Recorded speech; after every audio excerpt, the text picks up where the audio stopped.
Ya, ini di dalam lemari. Nggak mungkin tiba-tiba ujuk-ujuk dibawa tanpa kemudian ada renovasi. Coba lihat. Dan coba pas tingginya. Oke. Coba lihat tingginya. Ya lebih tinggi dari manusia kan? Artinya kan ada ngebongkar. Ada renovasi lah.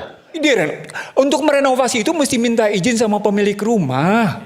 Harus ada izin pemilik rumah karena ada ngebongkar di situ gitu loh. Itu pertanyaan besarnya. Jadi tidak semudah itu dipasang brankas dengan pertanyaan berikutnya menjadi, loh, kalau Anda pasang brankas kayak gitu, sebut deh sekarang bukan kayak gitu. Katakan deh si pengontraknya, bukan karena itu. Febri akan bertanya dong, Eva akan bertanya dong. Anda ngapain punya brankas di situ dan taruh segitu? Transaksi Anda apa ya sampai butuh duit tunai taruh di situ? Gua penegak hukum. Itu akan muncul pertanyaan-pertanyaan kayak gitu loh. Bagaimanapun gitu akan muncul pertanyaan-pertanyaan mungkin. Ini ngapain nih?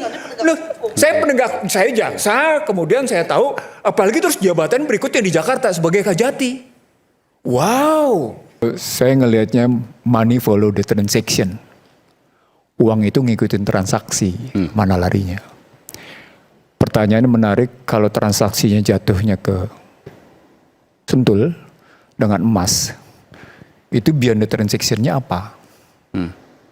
Itu yang mesti diuber. Jadi kalau prinsip money follow the transaction, kita mesti bertanya. Sebentar, audio monitor bisa dinaikin lagi?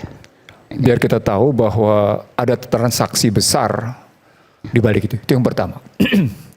Kalau kita bilang ada transaksi besar, maka kalau dibilang itu tidak diketahui ada brankas dan kemudian juga tidak ada diketahui isinya,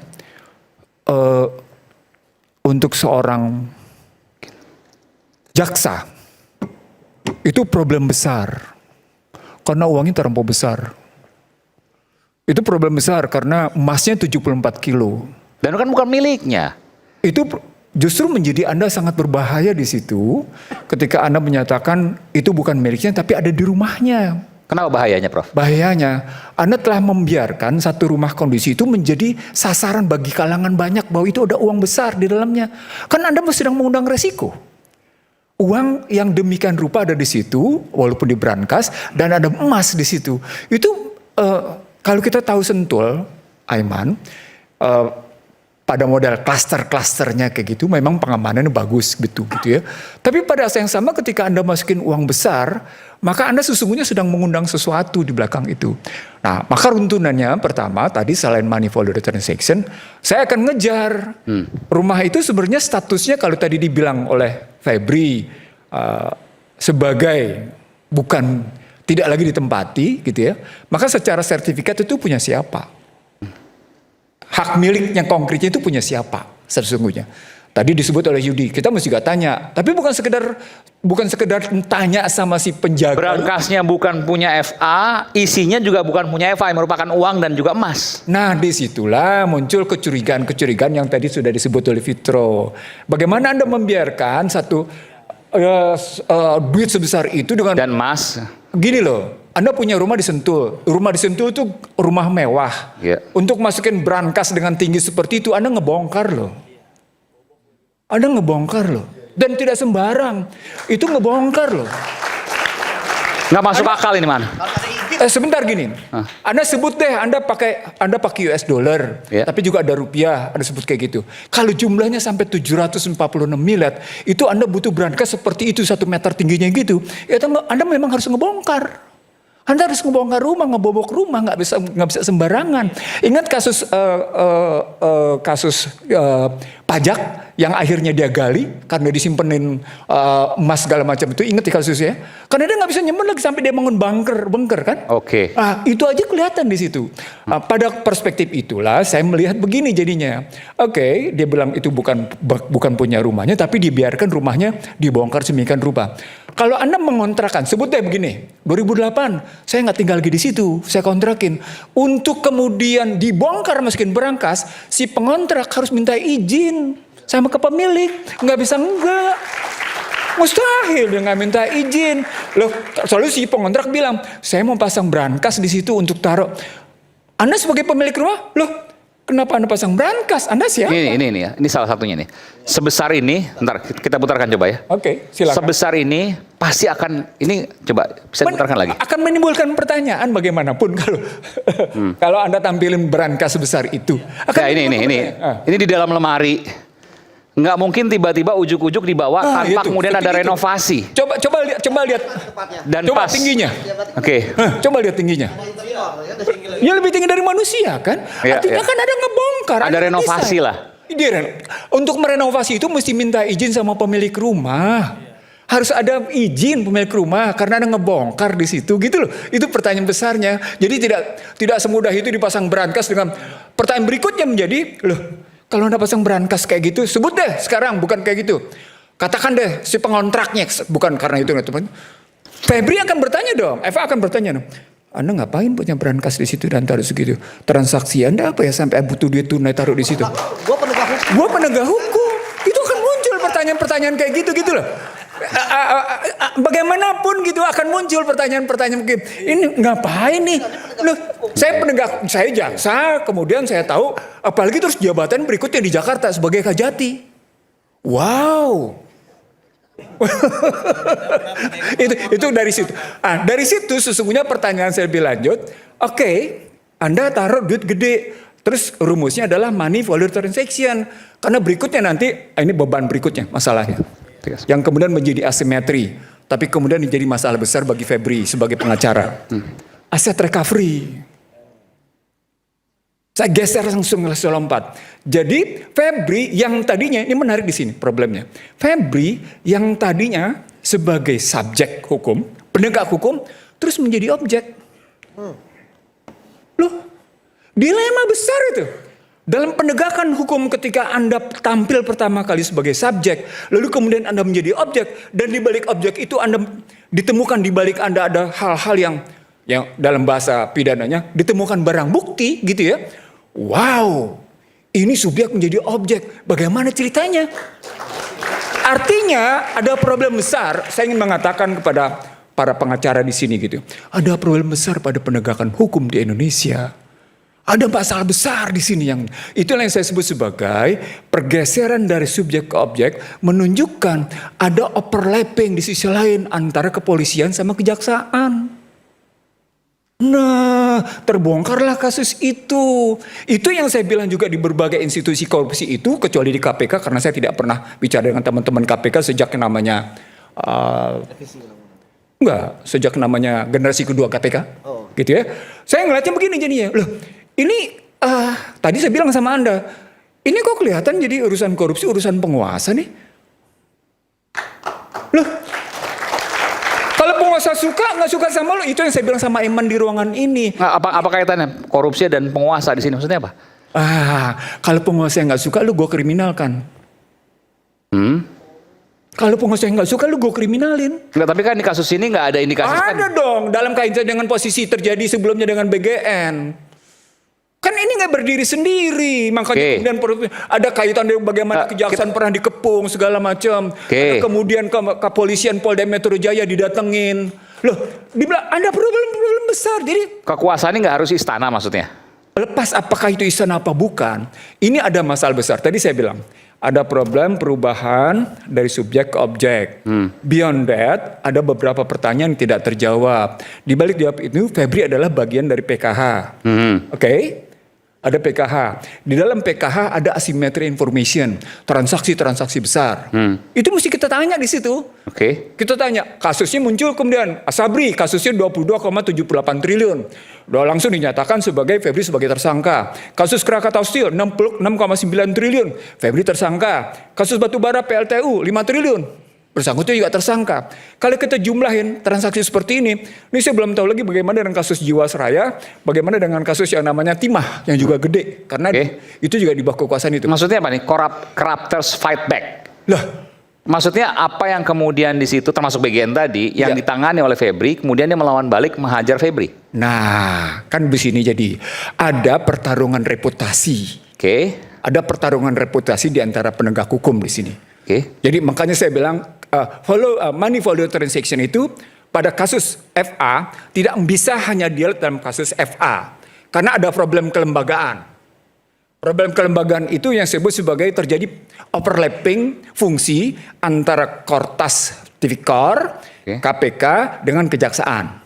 Oke, kelihatan di situ. Kejaksaan pernah demikian bangga, kami menyita triliunan, digelar ke publik, gitu ya. Oke, tapi pada saat yang sama kejaksaan juga kemudian menangani BGN yang ditanggap pihak tertentu dari tetangga sebelah. Lalu kemudian beredar bagaimana kejaksaan diputerin oleh serangan tertentu pihak aparat penegak hukum tertentu. Lalu kemudian Polda Metro Jaya didatengin sama kekuatan tertentu. Ini ada sandiwara apa ini dalam, kalau dia bilang tadi sandiwara, ada persoalan apa di antara para penegak hukum? Lalu kemudian kita ngurut kasusnya dong. Kita urut kasusnya. Oke, dengan menggunakan money follower transaction, maka kata kunci berikutnya adalah tiap transaksi dari masing kasus-kasus Asabri, tadi sudah disebut oleh Profesor, dari kasus Asabri, kasus Krakatau Steel, kasus batubara PLTU harus dibongkar. Nah, Febri dalam konstruksi kayak gitu dilihat riwayat yang kronologinya. Saya ingin mengatakan begini. Di sini pentingnya kita melakukan audit posisi atas kasus ini secara kronologis, secara benar. Tadi sudah dimulai dengan bagus oleh Febri. 2008 dia meninggalkan Jakarta. Berarti audit harus dimulai dengan 2008. Petanya dari 2008. Pada 2008 itu Sutrimo mulai mendaftar sebagai pekerja. Itu catatannya. Sutrimo mulai mendaftar sebagai pekerja. Itu kan kelihatan. Nah, dari situlah kita lihat berapa lama Sutrimo bersama dengan Febri, gitu ya. Dan berapa lama kemudian kembali lagi. Dan bagaimana ceritanya, itu mesti diikutin dengan habis. Nah, audit posisi ini untuk menunjuk, oke, peta masalah ini sesungguhnya dalam kerangka kronologinya kayak gini. Febri ini, sorry itu sini harus saya bilang, sendiri atau sama-sama? Itu pertanyaan besarnya. Oke, itu pertanyaan kedua. Pertanyaan ketiga, kita akan menanjak pada posisi negara akan memberlakukan apa dengan cara seperti ini, dengan kondisi hukum yang saya bilang di sini karut marut nggak karu-karuan, karena terjadi overlapping function. Fungsi yang tumpang tindih satu sama lain gitu ya. Antara KPK, kejaksaan, kepolisian, kayak gitu. Kerangka ini cuma mengabarkan kepada publik. Apa kabar kepada publik? Ya iya, sepanjang korupsi bisa ditutupi dan bagian sendiri tutup. Tapi sepanjang nggak bisa dibuka aja bisa-bisa. Disitulah sesungguhnya ada pihak-pihak yang merasa dia punya otoritas untuk masuk, ada pihak yang nggak bisa masuk. Saya pertanyaan, kenapa pidato kemarin 14 Agustus di sidang paripurna itu Presiden menyatakan itu Panglima sama Polri mengetahui kasus itu, ceritanya apa? Memang cuma sekedar Panglima TNI sama Polri, Kapolri sekedar mengetahui terus diam. Buat saya itu malah berita negatif. Itu bisa diterjemahkan negatif bahwa yang namanya Polri sama TNI mengetahui ada jejaring-jejaring tertentu. Ketika Presiden ngomong secara terbuka kayak gitu. Ada yang ditutupi maksudnya? Suka tidak suka.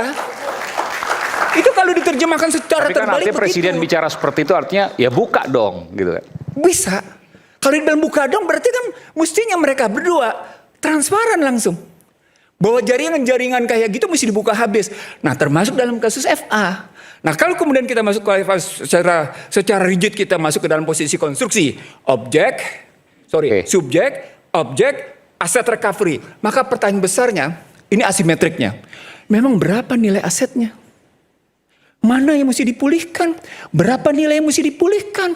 Temuannya berapa? Kenapa pada Febri bisa didapatkan 774 kilo? Itu pertanyaan-pertanyaan ekonomi pidana sudah. Bukan lagi sekedar pertanyaan biasa. Loh, oh iya, bagaimana kemarin aset didapat? Muncul tadi kajiannya. Tindak pidana asalnya apa? Kalau tindak pidana asal berapa? Loh, bagaimana kemudian muncul isu Febri punya rumah di Kebayoran, Febri punya rumah di Cipete, Febri punya rumah di sini. Loh, ini apa nih? Bagaimana cara ngurutnya? Itu tadi yang saya bilang. Bikin peta, audit posisi untuk kita ketahui bagaimana duduk masalahnya. Di situ butuh transparansi. Maka ketika Presiden menyatakan, Panglima TNI, Kapolri, Anda tahu bagaimana? Di situ sesungguhnya kalau kita mau lihat ada niat baik. Nah, sekarang tinggal persoalan para pihaknya saling mau nutup-nutupi. Saya ingin menggunakan istilah menarik dari satu konsultan hukum, konsultan ternama di dunia. Dia bilang begini, sorry to say, dalam kasus korupsi di Indonesia, ketika kami melakukan investigasi audit, yang terjadi adalah concealing each other.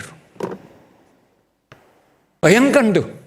Jadi panggung Indonesia sebagai dunia negara yang korupsi kayak gini, itu sudah terbuka ke internasional dengan menyatakan dari si konsultan tadi menyatakan, dalam kasus korupsi Indonesia, para pihak yang kami lakukan investigasi sesungguhnya melakukan concealing. Apa concealing?